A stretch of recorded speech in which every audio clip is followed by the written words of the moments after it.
స్త్రీలకు ఏం చెప్తున్నాడమ్మా దేవుడు? మీ సొంత పురుషులకు అనగా మీ యజమానికి, మీ భర్తకి ఎలా ఉండాలి? లోబడి ఉండుడి, క్రీస్తు సంఘమునకు శిరస్సయ్యున్నలాగున పురుషుడు భార్యకు శిరస్సై ఉన్నాడు. సంఘానికి శిరస్సు ఎవరంట?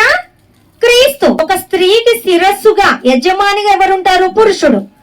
పురుషునికి శిరస్సు, ఆయనకు యజమాని ఎవరంటే క్రీస్తు. క్రీస్తుకు శిరస్సు తండ్రి అయిన దేవుడు. ఇలాగా చూసుకుంటూ వెళ్తే మనకు యజమాని ఉన్నాడు కదా భర్తగా, ఆయనకు భార్యలు కూడా ప్రతి విషయములోనూ తమ పురుషులకు లోబడవలెను. ప్రభు మాట సంఘం వింటుంది. అలాగే మనము కూడా మన భర్త మాట స్త్రీలుగా, భార్యలుగా మనము వినేవారంగా ఉండాలంట. చాలా మంది అంటుంటారు, నా భర్త స్టార్టింగ్ లో ఎప్పుడు వివాహమైన కొత్తలో ప్రేమించినట్టుగా, ఇష్టపడినట్టుగా ఇప్పుడు లేదు, ప్రేమ తగ్గిపోయింది. పిల్లలు పుట్టినాక బాధ్యతలతో ప్రేమ లేదు. ప్రేమ లేదు అని మనం అంటున్నామంటే మనం విధేయత చూపించే స్వభావం కూడా తగ్గింటది అక్కడ. అది ఆలోచించరు స్త్రీలు కదమ్మా. స్టార్టింగ్ లో ఎట్టుంటారమ్మా స్త్రీలు? పెళ్ళైన కొత్తలో చక్కగా ఫుడ్ తీసుకొచ్చి ఇస్తారు కదా ఆకలైనప్పుడు. తర్వాత కొన్నేళ్ళు గడిస్తే అక్కడ ఉంది పెట్టుకోపో అంటే స్త్రీలో మార్పు వస్తున్నప్పుడే పురుషుడు ప్రేమించడం తగ్గిస్తాడు.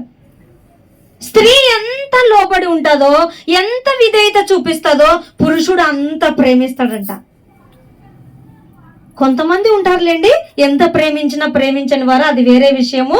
కాకపోతే సాధారణంగా దేవుడు చెప్పినటువంటి ఈ యొక్క లెక్క ప్రకారంగా ఆలోచిస్తే స్త్రీ ఎంత విధేయురాలైతే పురుషునికి, పురుషుడు అంత ప్రేమిస్తాడు భార్యని.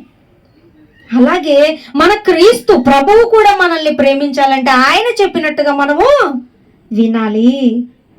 దేవుడు చెప్పినట్లుగా ఆయన మాటల ప్రకారంగా మనం జీవిస్తే దేవుడు కూడా మనల్ని ప్రేమిస్తాడు. మనం విధేయత చూపించకుండా మన ఇష్టానుసారంగా తిరుగుతూ మన ఇష్టానుసారమైన జీవితం ఉంటే లోకానుసారంగా దేవుడు ఎలాగ ప్రేమిస్తాడు చెప్పండి?